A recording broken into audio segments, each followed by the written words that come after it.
Rénover un appartement à Paris, c'est une aventure, n'est-ce pas? C'est bien plus qu'un simple projet immobilier, c'est un véritable dialogue avec l'histoire.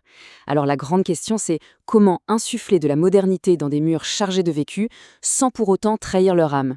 Eh bien, c'est tout l'art de cet équilibre, un équilibre assez délicat que nous allons explorer.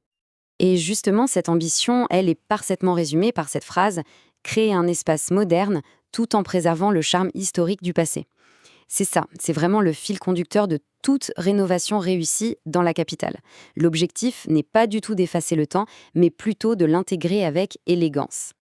On en arrive donc au cœur du sujet, le fameux défi parisien. Comment moderniser sans détruire l'âme? Tout est là.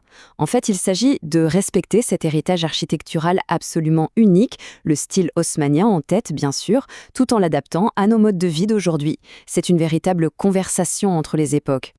Mais alors, quand on parle de cette fameuse âme parisienne, de quoi parle-t-on exactement? Eh bien, très souvent, c'est de cet héritage haussmannien. On pense tout de suite au haut plafond qui donne cette sensation d'espace incroyable, au parquet en chevron qui craque un peu sous nos pas, témoin de tant d'histoire. Et évidemment, aux moulures délicates. Il faut bien comprendre que ces détails, ce n'est pas juste un décor, non, c'est le caractère même de l'appartement. Ce qui nous amène à la philosophie de base de tout projet réussi, l'alliance de l'ancien et du moderne. Pour qu'une rénovation soit une réussite, elle doit reposer sur une sorte de fusion. L'objectif est de préserver l'authenticité historique tout en y intégrant le confort et la fonctionnalité que l'on attend aujourd'hui. Et cette tension, elle est vraiment au cœur de chaque projet. D'un côté, on a les trésors du passé, ceux qu'on veut absolument conserver, les moulures, les parquets, les cheminées, et de l'autre, les impératifs du présent, une fonctionnalité au top, une plomberie et une électricité neuve et fiable.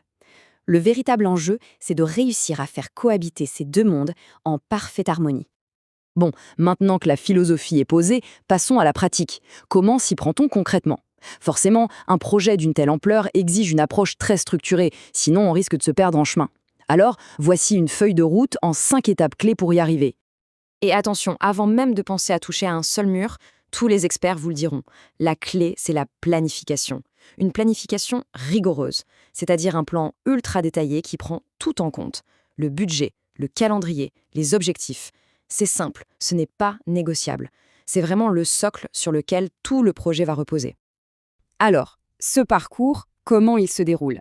Eh bien, il est assez bien balisé. Étape 1. On commence toujours par une évaluation de la structure, un diagnostic très précis de l'existant. Vient ensuite l'étape 2, la planification détaillée dont on vient de parler. Puis la démolition, une phase qui doit être quasi chirurgicale. L'étape 4, ce sont les gros travaux et les installations, électricité, plomberie.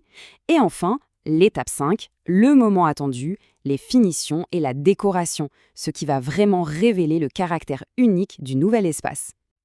Voilà pour le processus. Maintenant, allons un peu plus loin avec quelques conseils d'experts. Parce qu'il y a des détails qui font vraiment toute la différence. Et à Paris, un enjeu majeur, on le sait, c'est l'optimisation de l'espace. Chaque mètre carré compte, il faut donc le penser de la manière la plus intelligente possible.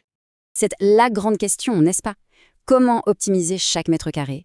Comment rendre un espace qui est souvent assez compact, à la fois fonctionnel, aéré et bien sûr élégant?